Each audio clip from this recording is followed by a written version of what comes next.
यथार्थ गीता श्रीमद् भगवद गीता अथ त्रयोदशो अध्यायः। गीता के आरंभ में ही धृतराष्ट्र का प्रश्न था कि संजय, धर्म क्षेत्र में तथा कुरुक्षेत्र में युद्ध की इच्छा से एकत्र हुए मेरे और पांडु पुत्रों ने क्या किया? अभी तक ये नहीं बताया गया कि वो क्षेत्र है कहां, किंतु जिन महापुरुष ने जिस क्षेत्र में युद्ध बताया, स्वयं ही उस क्षेत्र का प्रस्तुत अध्याय में निर्णय देते हैं कि वो क्षेत्र वस्तुतः है कहां। श्री भगवान वाच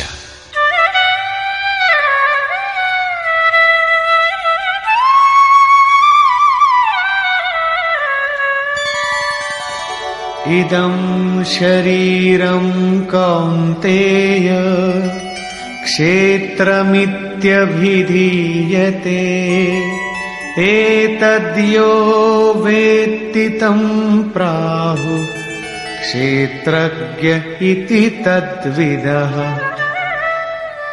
कौन्तेय, ये शरीर ही एक क्षेत्र है और इसको जो भली प्रकार जानता है वो क्षेत्रज्ञ है। वो उसमें फंसा नहीं है बल्कि उसका संचालक है, ऐसा उस तत्व को विदित करने वाले महापुरुषों ने कहा है। शरीर तो एक ही है, उसमें धर्म क्षेत्र और कुरुक्षेत्र ये दो क्षेत्र कैसे? वस्तुतः इस एक ही शरीर के अंतराल में अंतःकरण की दो प्रवृत्तियां पुरातन हैं। एक तो परम धर्म परमात्मा में प्रवेश दिलाने वाली पुण्यमयी प्रवृत्ति दैवी संपत्ति है और दूसरी है आसुरी संपत्ति, दूषित दृष्टिकोण से जिसका गठन है, जो नश्वर संसार में विश्वास दिलाती है।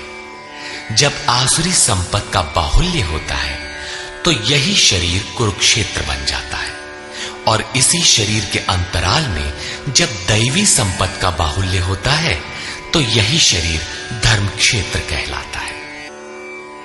ये चढ़ाव उतार बराबर लगा रहता है, किंतु तत्वदर्शी महापुरुष के सान्निध्य से जब कोई अनन्य भक्ति द्वारा आराधना में प्रवृत्त होता है तो दोनों प्रवृत्तियों में निर्णायक युद्ध का सूत्रपात हो जाता है।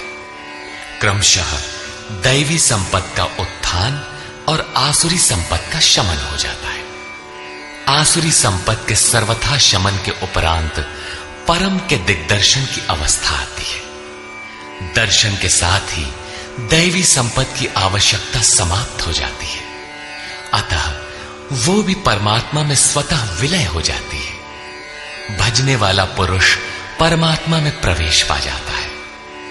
11वें अध्याय में अर्जुन ने देखा कि कौरव पक्ष के अनंतर पांडव पक्ष के योद्धा भी योगेश्वर में विलीन होते जा रहे हैं।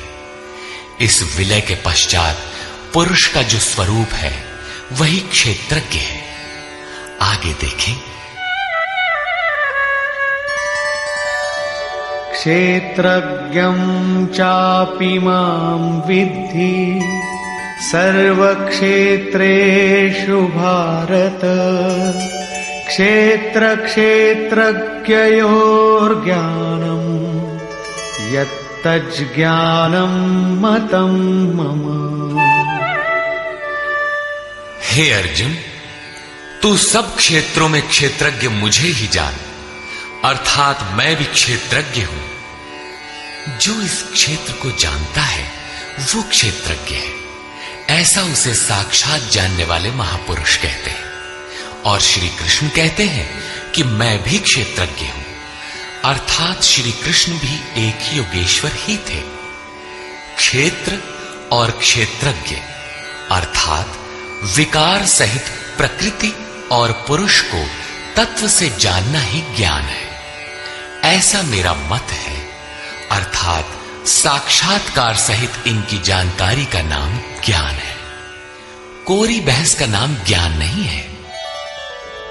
तत्क्षेत्रं यच्च यादृक् यद्विकारी यतश्च यत् स च यो यत्प्रभावश्च तत्समासेन मे शृणु।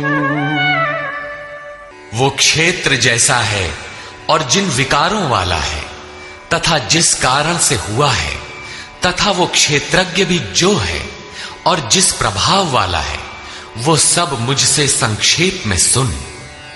अर्थात क्षेत्र विकार वाला है, किसी कारण से हुआ है, जबकि क्षेत्रज्ञ केवल प्रभाव वाला है।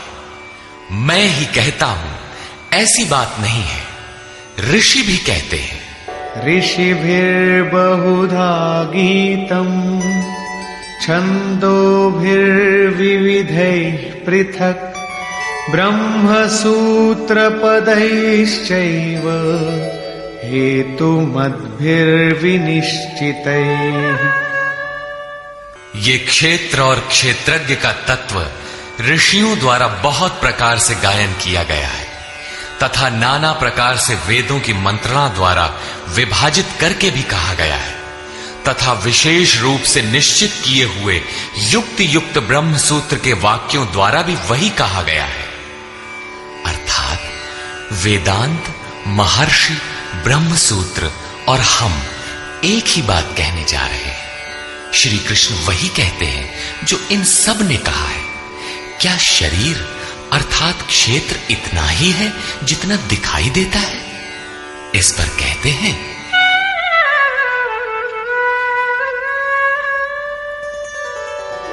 महाभूतान्यहंकारो बुद्धिरव्यक्तमेव च इन्द्रियाणि दशैकञ्च पंचचेन्द्रियगोचराः। अर्जुन, पंच महाभूत अर्थात क्षिति, जल, पावक, गगन, समीर, अहंकार, बुद्धि और चित्त। चित्त का नाम न लेकर उसे अव्यक्त परा प्रकृति कहा गया, अर्थात मूल प्रकृति पर प्रकाश डाला गया है, जिसमें परा प्रकृति भी सम्मिलित है। उपर्युक्त आठों अष्टधा मूल प्रकृति है तथा 10 इंद्रियां आंख, नाक, कान, त्वचा, जिह्वा, रसना, हाथ, पैर, उपस्थ तथा गुदा। एक मन और 5 इंद्रियों के विषय रूप, रस, गंध, शब्द और स्पर्श तथा इच्छा, द्वेषः, सुखं दुःखं, संघातश्चेतना, धृतिः, एतत् क्षेत्रं समासेन सविकारमुदाहृतम्। इच्छा, द्वेष, सुख दुख और सबका समूह स्थूल देह का ये पिंड, चेतना और धैर्य, इस प्रकार ये क्षेत्र विकारों सहित संक्षेप से कहा गया। संक्षेप में यही क्षेत्र का स्वरूप है जिसमें बोया हुआ भला और बुरा बीज संस्कारों के रूप में उगता है। शरीर ही क्षेत्र है। शरीर में गारा मसाला किस वस्तु का है? तो यही 5 तत्व, 10 इंद्रियां, 1 मन इत्यादि जैसा लक्षण ऊपर गिनाया गया है। इन सब का सामूहिक संघात पिंड शरीर है। जब तक ये विकार रहेंगे तब तक ये पिंड भी विद्यमान रहेंगे, इसलिए कि ये विकारों से बना है। अब उस क्षेत्रज्ञ का स्वरूप देखें जो इस क्षेत्र में लिप्त नहीं बल्कि उससे निवृत्त है। अमानित्वमदम्भित्वम् अहिंसा क्षान्तिरार्जवम् आचार्योपासनं शौचं स्थैर्यमात्मविनिग्रह। हे अर्जुन, मान अपमान का अभाव, दंभाचरण का अभाव, अहिंसा अर्थात अपनी तथा अन्य किसी की आत्मा को कष्ट न देना अहिंसा है। अहिंसा का अर्थ केवल इतना ही नहीं है कि चींटी मत मारो। श्री कृष्ण ने कहा कि अपनी आत्मा को अधोगति में न पहुंचाओ, उसको अधोगति में पहुंचाना हिंसा है और उसका उत्थान ही शुद्ध अहिंसा है। ऐसा पुरुष अन्य आत्माओं के उत्थान हेतु भी उन्मुख रहता है। हां, इसका आरंभ किसी को ठेस न पहुंचाने से होता है, ये उसी का एक अंग प्रत्यंग है। अतः अहिंसा, क्षमा भाव, मन वाणी की सरलता, आचार्योपासना अर्थात श्रद्धा भक्ति सहित सद्गुरु की सेवा और उनकी उपासना, पवित्रता, अंतःकरण की स्थिरता, मन और इंद्रियों सहित शरीर का निग्रह और इंद्रियार्थेषु वैराग्यम अनहंकार एव च जन्म मृत्यु जरा व्याधि दुख दोषानुदर्शनम। इस लोक और परलोक के देखे सुने भोगों में आसक्ति का अभाव, अहम का अभाव, जन्म मृत्यु, वृद्धावस्था, रोग और भोगादि में दुख दोष का बारंबार चिंतन, असक्तिरनभिष्वंगः पुत्रदार गृहादिषु नित्यं च समचित्तत्वम् इष्टानिष्टोपपत्तिषु। पुत्र, स्त्री, धन और गृहादि में आसक्ति का अभाव, प्रिय तथा अप्रिय की प्राप्ति में चित्त का सदैव सम रहना,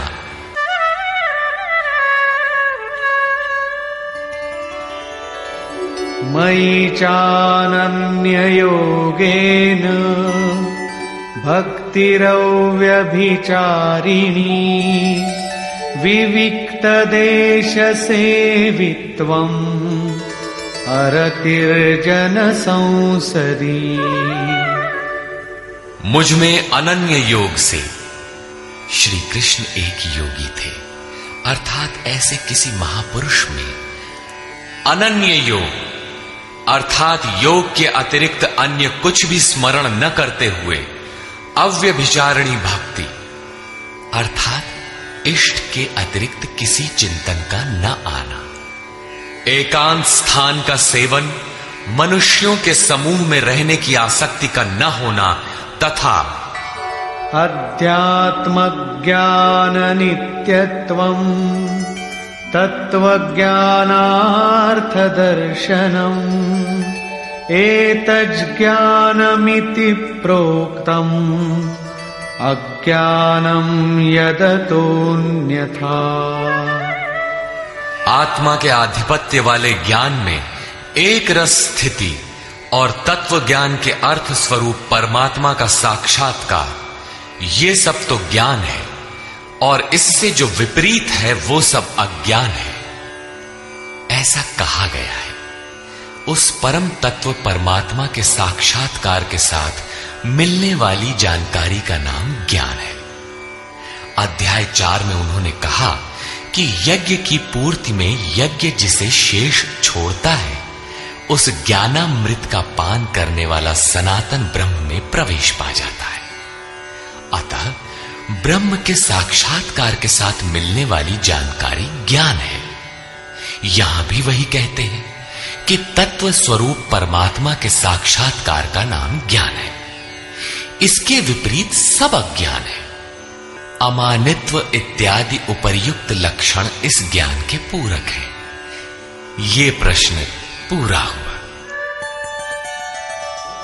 ज्ञेयं यत्तत् प्रवक्ष्यामि यज्ञात्वामृतमश्नुते अनादिमत्परं ब्रह्म न सत्तन्नासदुच्यते।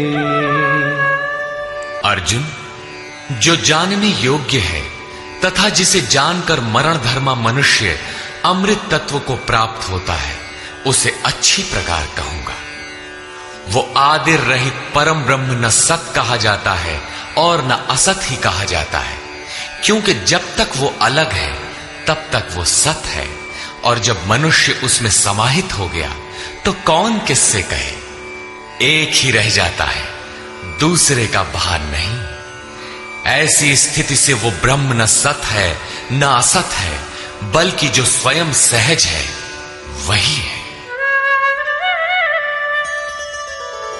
सर्वतः पाणिपादं तत् सर्वतोक्षिशिरोमुखम् सर्वतः श्रुतिमल्लोके सर्वमावृत्य तिष्ठति।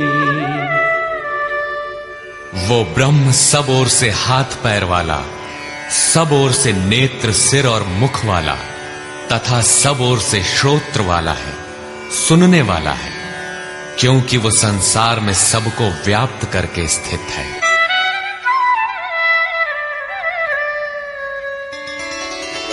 सर्वेन्द्रिय गुणाभासं सर्वेन्द्रिय विवर्जितम् असक्तं सर्वभृच्चैव निर्गुणं गुणभोक्तृ च। वो संपूर्ण इंद्रियों के विषयों को जानने वाला है, फिर भी सब इंद्रियों से रहित है। वो आसक्ति रहित, गुणों से अतीत होने पर भी सबको धारण और पोषण करने वाला और सभी गुणों को भोगने वाला है, अर्थात एक एक करके सभी गुणों को अपने में लय कर लेता है। जैसा श्री कृष्ण कह आए हैं कि यज्ञ और तपों को भोगने वाला मैं हूं, अंत में संपूर्ण गुण मुझ में विलय हो जाते हैं।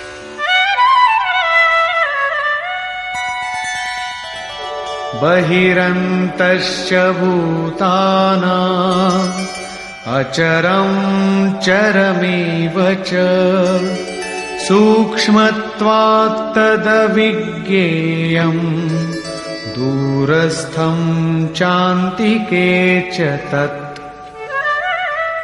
वो ब्रह्म सभी जीवधारियों के बाहर भीतर परिपूर्ण है। चर और अचर रूप भी वही है। सूक्ष्म होने से वो दिखाई नहीं पड़ता, अविज्ञेय है, मन इंद्रियों से परे है तथा अति समीप और दूर भी वही है। अविभक्तं च भूतेषु विभक्तमिव च स्थितं भूतभर्तृ च तज्ज्ञेयम् ग्रसिष्णु प्रभविष्णु च। अविभाज्य होकर भी वो संपूर्ण चराचर भूतों में अलग अलग के सदृश प्रतीत होता है। वो जानने योग्य परमात्मा समस्त भूतों को उत्पन्न करने वाला, भरण और पोषण करने वाला और अंत में संहार करने वाला है। यहां बाह्य और आंतरिक दोनों भावों की ओर संकेत किया गया है।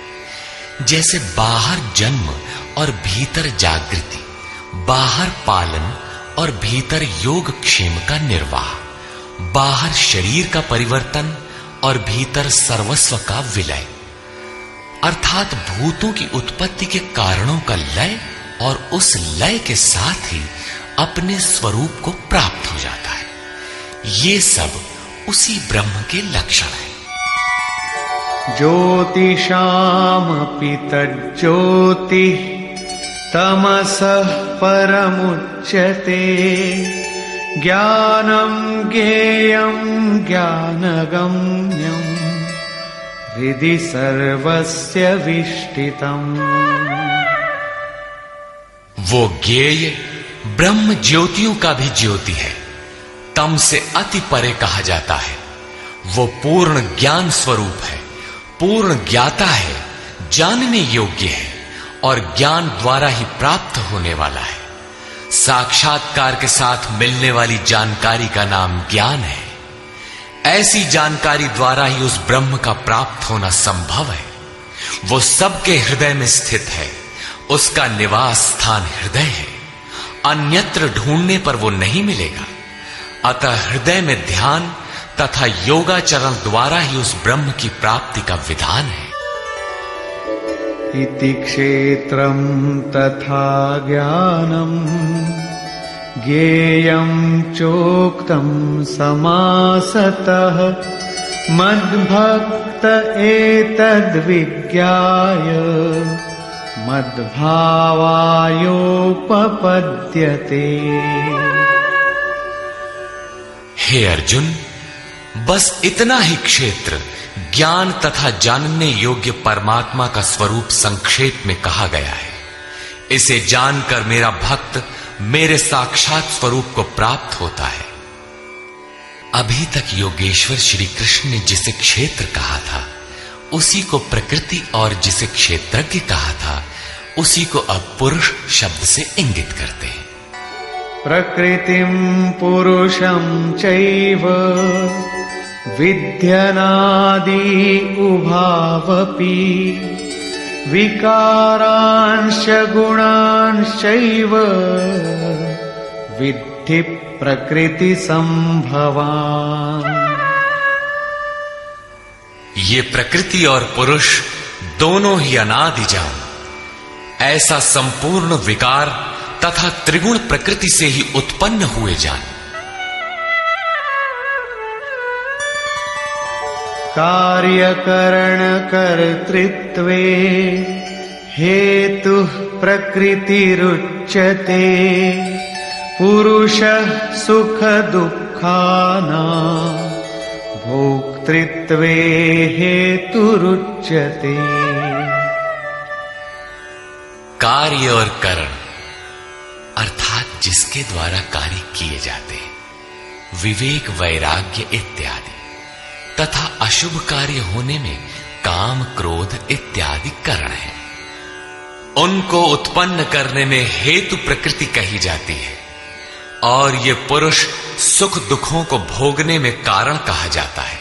प्रश्न उठता है कि क्या वो भोगता ही रहेगा या इससे कभी छुटकारा भी मिलेगा?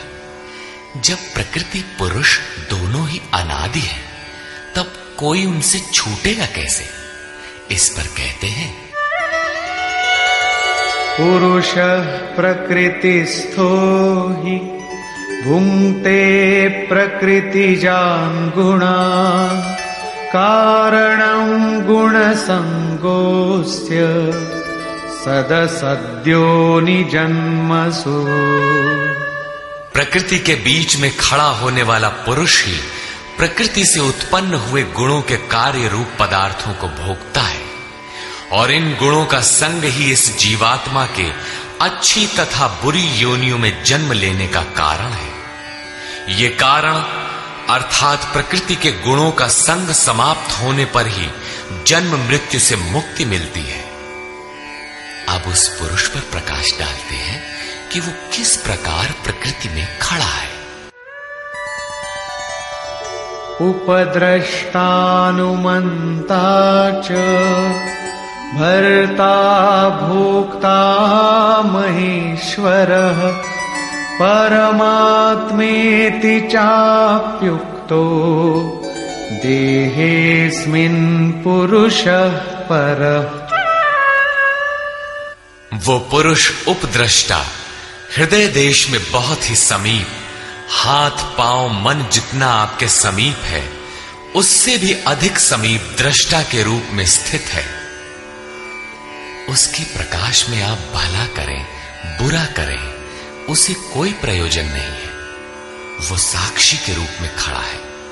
साधना का सही क्रम पकड़ में आने पर पथिक कुछ ऊपर उठा, उसकी ओर बढ़ा, तो दृष्टा पुरुष का क्रम बदल जाता है। वो अनुमंता अनुमति प्रदान करने लगता है, अनुभव देने लगता है। साधना द्वारा और समीप पहुंचने पर वही पुरुष भर्ता बनकर भरण पोषण करने लगता है, जिसमें आपके योग क्षेम की भी व्यवस्था कर देता है। साधना और सूक्ष्म होने पर वही भोक्ता हो जाता है। भोक्तारम यज्ञ तपसाम, यज्ञ तप जो कुछ भी बन पड़ता है सबको वो पुरुष ग्रहण करता है, और जब ग्रहण कर लेता है उसके बाद वाली अवस्था में महेश्वर, महान ईश्वर के रूप में परिणत हो जाता है। वो प्रकृति का स्वामी बन जाता है, किंतु अभी कहीं प्रकृति जीवित है, तभी उसका मालिक है। इससे भी उन्नत अवस्था में वही पुरुष परमात्मेति चाप्युक्तो, जब परम से संयुक्त हो जाता है तब परमात्मा कहलाता है। इस प्रकार शरीर में रहते हुए भी ये पुरुष अर्थात आत्मा परह ही है, सर्वथा इस प्रकृति से परे ही है। अंतर इतना ही है कि आरंभ में ये दृष्टा के रूप में था, क्रमशः उत्थान होते होते परम का स्पर्श कर परमात्मा के रूप में परिणत हो जाता है। य एवं वेत्ति पुरुषं प्रकृतिं च गुणैः सह सर्वथा वर्तमानोऽपि न स भूयोऽभिजायते। इस प्रकार पुरुष को और गुणों के सहित प्रकृति को जो मनुष्य साक्षात्कार के साथ विदित कर लेता है, वो सब प्रकार से बरतता हुआ भी फिर नहीं जन्मता, अर्थात उसका पुनर्जन्म नहीं होता। यही मुक्ति है। अभी तक योगेश्वर श्री कृष्ण ने ब्रह्म और प्रकृति की प्रत्यक्ष जानकारी के साथ मिलने वाली परम गति अर्थात उसका पुनर्जन्म से निवृत्ति पर प्रकाश डाला, और अब वे उस योग पर बल देते हैं जिसकी प्रक्रिया है आराधना, क्योंकि इस कर्म को कार्य रूप दिए बिना कोई पाता नहीं।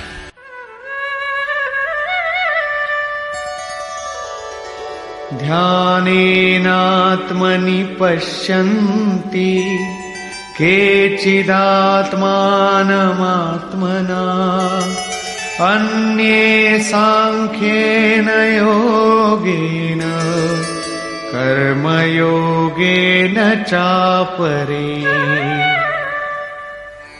हे अर्जुन, उस आत्मानम परमात्मा को कितने ही मनुष्य तो आत्मना अपने अंतर चिंतन से ध्यान के द्वारा आत्मनि हृदय देश में देखते हैं, कितने ही सांख्य योग के द्वारा अर्थात अपनी शक्ति को समझते हुए उसी कर्म में प्रवृत्त होते हैं, और अन्य बहुत से उसे निष्काम कर्म योग द्वारा देखते हैं, समर्पण के साथ उसी नियत कर्म में प्रवृत्त होते हैं। प्रस्तुत श्लोक में मुख्य साधन है ध्यान। उस ध्यान में प्रवृत्त होने के लिए सांख्य योग और निष्काम कर्म योग दो धाराएं हैं। अन्ये त्वेवमजानन्तः श्रुत्वान्येभ्य उपासते तेऽपि चातितरन्त्येव मृत्युं श्रुतिपरायणा। परंतु दूसरे जिनको साधना का ज्ञान नहीं है, वे इस प्रकार न जानते हुए अन्येभ्यः दूसरे जो तत्व के जानने वाले महापुरुष हैं उनके द्वारा सुनकर ही उपासना करते हैं, और वे सुनने के परायण हुए पुरुष भी मृत्यु रूपी संसार सागर से निसंदेह तर जाते हैं। अतः कुछ भी पार न लगे तो सत्संग करें। यावत् संजायते किंचित सत्वं स्थावर जंगमम् क्षेत्र क्षेत्रज्ञ संयोगात् तद्विद्धि भरतर्षभ।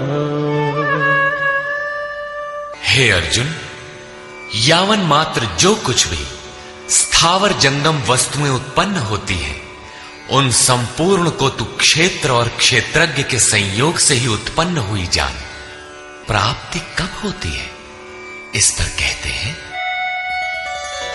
समं सर्वेषु भूतेषु तिष्ठन्तं परमेश्वरं विनश्यत्स्व विनश्यन्तं यः पश्यति स पश्यति। जो पुरुष विशेष रूप से नष्ट होते हुए चराचर सभी भूतों में नाश रहित परमेश्वर को समभाव से स्थित देखता है, वही यथार्थ देखता है।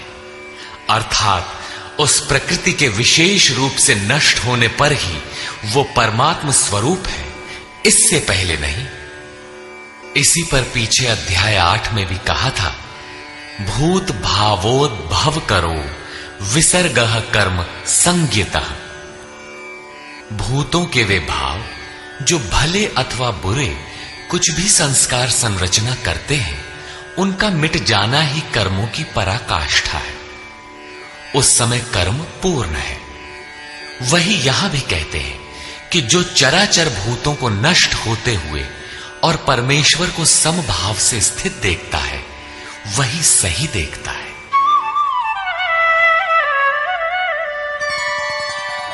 समं पश्यन् हि सर्वत्र समवस्थितमीश्वरम्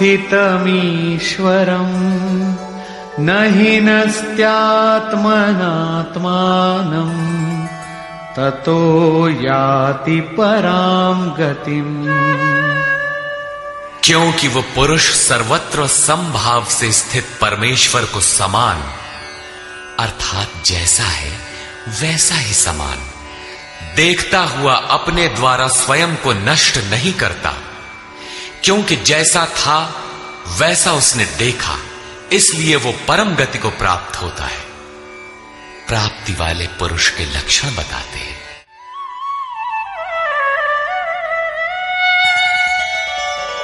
प्रकृत्यैव च कर्माणि क्रियमाणानि सर्वशः यः पश्यति तथात्मानम् अकर्तारं स पश्यति।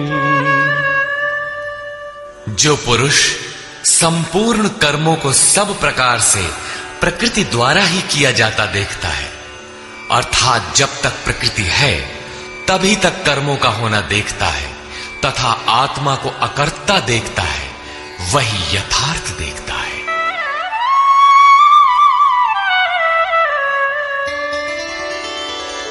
यदा भूत पृथग् भावम् एकस्थमनुपश्यति तत एव च विस्तारम् ब्रह्म संपद्यते तदा। जिस काल में मनुष्य भूतों के न्यारे न्यारे भावों में एक परमात्मा को प्रवाहित स्थित देखता है तथा उस परमात्मा से ही संपूर्ण भूतों का विस्तार देखता है, उस समय वो ब्रह्म को प्राप्त होता है।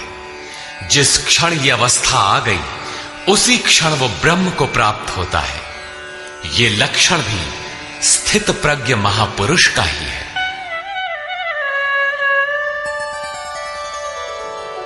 अनादित्वान् निर्गुणत्वात् परमात्मायमव्ययः शरीरस्थोऽपि कौन्तेय न करोति न लिप्यते। कौन्तेय, अनादि होने से और गुणातीत होने से ये अविनाशी परमात्मा शरीर में स्थित होते हुए भी वास्तव में न करता है और न लिप्त ही होता है। किस प्रकार? यथा सर्वगतं सौक्ष्म्याद् आकाशं नोपलिप्यते सर्वत्रावस्थितो देहे तथात्मानोपलिप्यते। जिस प्रकार सर्वत्र व्याप्त हुआ आकाश सूक्ष्म होने के कारण लिप्त नहीं होता, ठीक वैसे ही सर्वत्र देह में स्थित हुआ भी आत्मा गुणातीत होने के कारण देह के गुणों से लिप्त नहीं होता। आगे कहते हैं,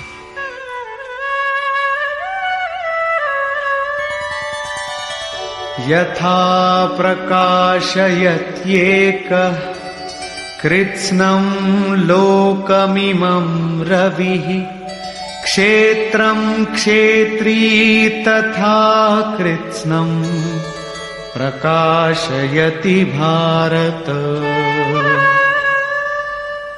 अर्जुन, जिस प्रकार एक ही सूर्य संपूर्ण ब्रह्मांड को प्रकाशित करता है, उसी प्रकार एक ही आत्मा संपूर्ण क्षेत्र को प्रकाशित करता है।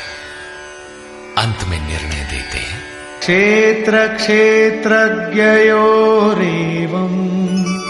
अंतरं ज्ञान चक्षुषा भूत प्रकृति मोक्षं च ये विदुर्यान्ति ते परम्। इस प्रकार क्षेत्र और क्षेत्रज्ञ के भेद को तथा विकार सहित प्रकृति से छूटने के उपाय को जो ज्ञान रूपी नेत्र द्वारा देख लेते हैं, वे महात्मा जन पर ब्रह्म परमात्मा को प्राप्त होते हैं। अर्थात क्षेत्र क्षेत्रज्ञ को देखने की आंख ज्ञान है और ज्ञान साक्षात्कार का ही पर्याय है। निष्कर्ष, गीता के आरंभ में धर्म क्षेत्र कुरुक्षेत्र का नाम तो लिया गया, किंतु वह क्षेत्र वस्तुतः है कहां? वह स्थल बताना शेष था, जिसे स्वयं शास्त्रकार ने प्रस्तुत अध्याय में स्पष्ट किया। कौन्तेय, यह शरीर ही एक क्षेत्र है। जो इसको जानता है वह क्षेत्रज्ञ है। वह इसमें फंसा नहीं बल्कि निर्लेप है, इसका संचालक है। अर्जुन, संपूर्ण क्षेत्रों में मैं भी क्षेत्रज्ञ हूं। अन्य महापुरुषों से अपनी तुलना की। इससे स्पष्ट है कि श्री कृष्ण भी एक योगी थे, क्योंकि जो जानता है वह क्षेत्रज्ञ है, ऐसा महापुरुषों ने कहा है। मैं भी क्षेत्रज्ञ हूं, अर्थात अन्य महापुरुषों की तरह मैं भी हूं। उन्होंने क्षेत्र जैसा है जिन विकारों वाला है तथा क्षेत्रज्ञ जिन प्रभावों वाला है उस पर प्रकाश डाला। मैं ही कहता हूं ऐसी बात नहीं है, महर्षियों ने भी यही कहा है। वेद के छंदों में भी उसी को विभाजित करके दर्शाया गया है। ब्रह्म सूत्र में भी वही मिलता है। शरीर अर्थात जो क्षेत्र है, क्या इतना ही है जितना दिखाई देता है? इसके होने के पीछे जिनका बहुत बड़ा हाथ है, उन्हें गिनाते हुए बताया कि अष्टधा मूल प्रकृति, अव्यक्त प्रकृति, 10 इंद्रियां और मन, इंद्रियों के 5 विषय, आशा, तृष्णा और वासना, इस प्रकार इन विकारों का सामूहिक मिश्रण यह शरीर है। जब तक ये रहेंगे तब तक शरीर किसी न किसी रूप में रहेगा ही। यही क्षेत्र है जिसमें बोया भला बुरा बीज संस्कार रूप में उगता है। जो इसका पार पा लेता है वह क्षेत्रज्ञ है। क्षेत्रज्ञ का स्वरूप बताते हुए उन्होंने ईश्वरीय गुणधर्मों पर प्रकाश डाला और कहा कि क्षेत्रज्ञ इस क्षेत्र का प्रकाशक है। उन्होंने बताया कि साधना के पूर्ति काल में परम तत्व परमात्मा का प्रत्यक्ष दर्शन ही ज्ञान है। ज्ञान का अर्थ है साक्षात्कार। इसके अतिरिक्त जो कुछ भी है अज्ञान है। जानने योग्य वस्तु है परात्पर ब्रह्म। वह न सत है न असत, इन दोनों से परे है। उसे जानने के लिए लोग हृदय में ध्यान करते हैं, बाहर मूर्ति रखकर नहीं। बहुत से लोग सांख्य माध्यम से ध्यान करते हैं, तो शेष निष्काम कर्म योग, समर्पण के साथ उसकी प्राप्ति के लिए उसी निर्धारित कर्म आराधना का आचरण करते हैं। जो उसकी विधि नहीं जानते, वे तत्व स्थित महापुरुष के द्वारा सुनकर आचरण करते हैं। वे भी परम कल्याण को प्राप्त हो जाते हैं। अतः कुछ भी समझ में न आए तो उसके ज्ञाता महापुरुष का सत्संग आवश्यक है। स्थित प्रज्ञ महापुरुष के लक्षण बताते हुए योगेश्वर श्री कृष्ण ने कहा कि जैसे आकाश सर्वत्र सम रहता हुआ भी निर्लेप है, जैसे सूर्य सर्वत्र प्रकाश करते हुए भी निर्लेप है, ठीक इसी प्रकार स्थित प्रज्ञ पुरुष सर्वत्र सम ईश्वर को जैसा है वैसा ही देखने की क्षमता वाला पुरुष क्षेत्र से अथवा प्रकृति से सर्वथा निर्लेप है। अंत में उन्होंने निर्णय दिया कि क्षेत्र और क्षेत्रज्ञ की जानकारी ज्ञान रूपी नेत्रों द्वारा ही संभव है। ज्ञान, जैसा कि पीछे बताया गया, उस परमात्मा के प्रत्यक्ष दर्शन के साथ मिलने वाली जानकारी है। शास्त्रों को बहुत रटकर दोहराना ज्ञान नहीं, बल्कि अध्ययन तथा महापुरुष को उस कर्म को समझकर उस कर्म पर चलकर मन सहित इंद्रियों के निरोध और उस निरोध के भी विलय काल में परम तत्व को देखने के साथ जो अनुभूति होती है, उसी अनुभूति का नाम ज्ञान है। क्रिया आवश्यक है। इस अध्याय में मुख्यतः क्षेत्रज्ञ का विस्तार से वर्णन किया गया। वस्तुतः क्षेत्र का स्वरूप व्यापक है। शरीर कहना तो सरल है, किंतु शरीर का संबंध कहां तक है? तो समग्र ब्रह्मांड मूल प्रकृति का विस्तार है। अनंत अंतरिक्षों तक आपके शरीर का विस्तार है। उनसे आपका जीवन ऊर्जस्वी है। उनके बिना आप जी नहीं सकते। यह भूमंडल, विश्व, जगत, देश, प्रदेश और आपका यह दिखाई देने वाला शरीर उस प्रकृति का एक टुकड़ा भी नहीं है। इस प्रकार क्षेत्र का ही इस अध्याय में विस्तार से वर्णन है। अतः ओम तत्सदिति श्रीमद्भगवद गीता सूपनिषत्सु ब्रह्म विद्यायाम योग शास्त्रे श्री कृष्णार्जुन संवादे क्षेत्र क्षेत्रज्ञ विभाग योगो नाम त्रयोदशोऽध्यायः। इस प्रकार स्वामी अड़गड़ानंद कृत श्रीमद् भगवद गीता के भाष्य यथार्थ गीता का 13वां अध्याय पूर्ण होता है। हरि ओम तत्सत।